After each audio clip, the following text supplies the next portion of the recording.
Video mo yan. Tayo. Mamaw ng payatas Cookie heart. Halimaw, kaya ko nakipagsabayang sa Cookie heart. ang kanyang idolong si Wait, Johnny wait, the wait. Flying A. Abarieto. Siya po yung iniidolo ko kasi. Uy, bakit na? Gusto kong pakainin ha. Ice cream. Ito kayo sa video. Ice cream. Ano mo na, be? Pizzeria. Ano mo lang? Sabon na Apple. nakakapagpasikip daw ng ating babae. Wait. Ice cream. Ay. Matagal nang Cookie ipinagbawal at ng yellow FDA. pati. Wait. Chocolate. Pero bakit meron pa rin? Hindi ko ba meron, mas pogi pa ako sa'yo. oh. Gumagamit.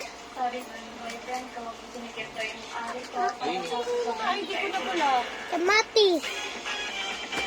Sa Cebu, may taong Pizzeria. asul. Malak ko, statwa, tao pala. Para sa si Genie sa Aladdin, si Luma. Cookies.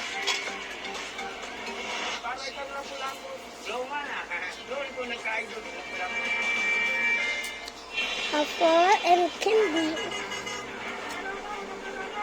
Pagtugis sa mga hold-upper na nahuli ka sa Quezon City. Christmas sila, dito mo ng Christmas ah. Gano'n baon niyo, be? Mango. Kakausapin mo na lang yung kantin. Wala ka dyan. Ano, hindi kayo umiinom ng tubig oh. Buti kaya ikaw. Orderan na lang kita ng kanin doon ha, para kakainin mo na lang ha. May human statue na kung tawagin si Blue Man.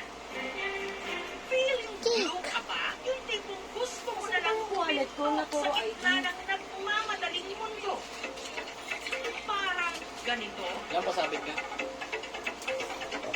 Hindi humihinga. Hindi gumagalaw. Nasa motor rin niyang walang kukurap. Maliban na lang kung aampunan siya ng grasya.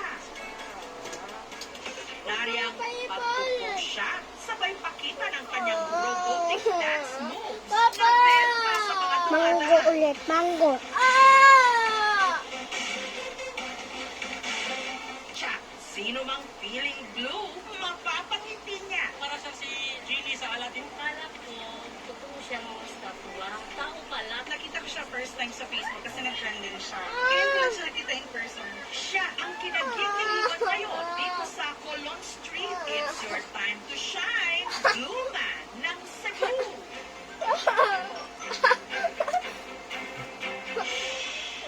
Ang nasa likod ng human statue na ito, ang 38 anyos na si Marvin. Start ko yung statuman ko sa hirap ng buhay. Kaya ginaya ko yung nasa YouTube.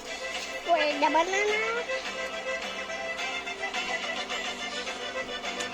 Ang kanyang transformation sa gilid ng kalsada mismo ginagawa ni Marvin. Para magkulay asul, pinipinturahan niya ang kanyang balat ng latex paint. Medyo mabaho nga kumupit. Okay. Binigyan ko ito ng tsuhin ko para i-prop sa akin. Para isang lapu-lapu. Blow man ah. Doon ko nag-idol si ano, si lapu-lapu. Pero ang pinakamatinding